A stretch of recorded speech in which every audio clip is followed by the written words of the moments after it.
Hello, my name is Jesse Meekum from You Need a Budget? Yes, you do. And this is another Whiteboard Wednesday. Last time we talked about Rule 0, where you can kind of sit down and figure out your true priorities. Sometimes we can throw in a little bit of scarcity to help flush out those priorities.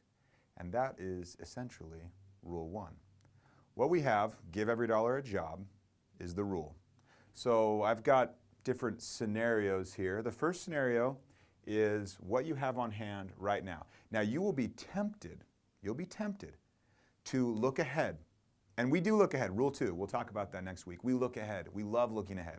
But we look ahead and then make decisions in the now. The now drives the future, right? So we want to be really, really focused on making good decisions now. One thing that ruins good decision making is pretending that we have more money than we actually have. We call this forecasting. And by that I mean you're looking ahead and saying, okay, in a month or in 2 weeks I'll be paid, I'll have $1,200 or $1,500 or $4,000, whatever. But you're looking ahead to money that you don't yet have, and you're starting to give those dollars a job.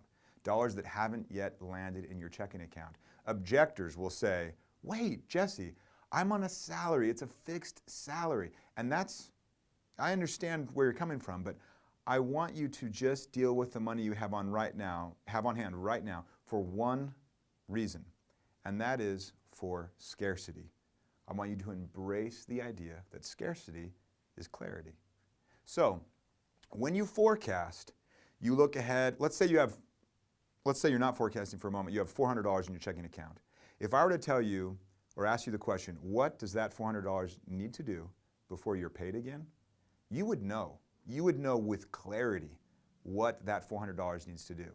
If I were to ask you, okay, let's add in your next paycheck of $4,000, what does that money need to do? Suddenly, you aren't quite as sure. Suddenly, the clarity is gone.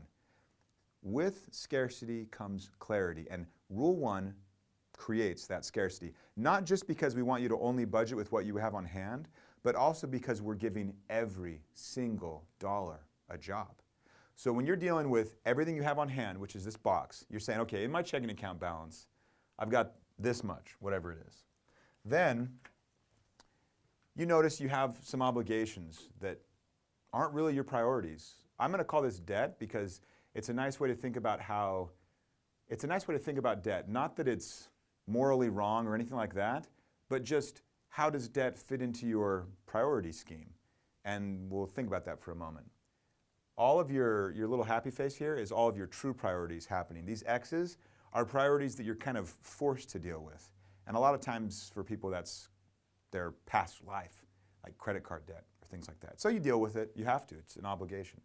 Those are little X's. When more money lands, you just ask yourself again, what does this money need to do before I'm paid again? And all this money, you're just breaking up into jobs. You're saying this is for groceries, this is for gas, this is for entertainment, this is for my favorite hobby that's unique to only me. I'm the only person in the world that cares about it, and we love you for that. And you just break it all up into those little jobs. That is clarity in what the jobs are, what the dollars are supposed to be doing. It's also scarcity because you've broken those jobs up into manageable small amounts. Gas, grocery, unique hobby that no one else knows about except you, all of those things, right? That's clarity. And again, we're embracing that scarcity. You still have these obligations here. I'm using debt as an example because most people don't just naturally say, I'll go into debt. We talked about that a little bit last week. Now, you get a bigger pile of money. Let's say the big paycheck lands finally. You're going to do the same thing. What does this money need to do before I'm paid again? And you start breaking up the jobs. Notice we still have this chunk that it wouldn't be your actual priority, but you're kind of on the hook for it for a while, and that's okay. What we're going to do is get to a happier and happier place as we give every dollar a job and we're slowly taking care of these obligations like the credit card debt. You're starting to wean yourself off of that prior life where the debt is a forced obligation for you now. You're starting to pay it off. You're starting to prioritize the fact that you want to be out of debt, and you're getting rid of it. As you are giving these dollars jobs, you're feeling your priorities start to surface. you're feeling that clarity give you a lot of focus on what you really, really want, and you're feeling peace, even though you haven't gotten a boost in your paycheck. Finally, you get to this nirvana point, right, where I tried to do my happiest drawing I could do. And you've eliminated cash outflows from your life that don't add value. You've eliminated debt. Maybe you've eliminated a horribly long commute. Maybe you've eliminated a car that was too much car and you were upside down on it and you sold it and you got something smaller, more economical. You've eliminated outflows that you decided were not a priority for you, things you didn't like. And then you've got the big happy face. Then you just take the same amount of money and you ask yourself, what does this pile of money need to do before I'm paid again? And you start to divvy up those dollars into specific jobs. And there, you've embraced the scarcity because you've kept things in manageable chunks. Through that scarcity, you've received a lot of clarity on what your priorities are. You've started to eliminate obligatory outflows that you weren't really a fan of. And in the end, you've freed up more cash to do the things that you really love.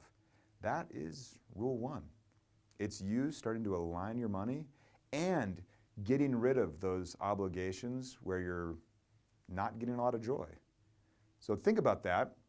This is just kind of a rule one primer. Next week we'll hit rule two, another little primer. But think about the idea that you just want to deal with the here and now. What does this money need to do before I'm paid again? And embrace that scarcity that you feel. And through that you'll receive a whole lot of clarity. Until next time, thanks.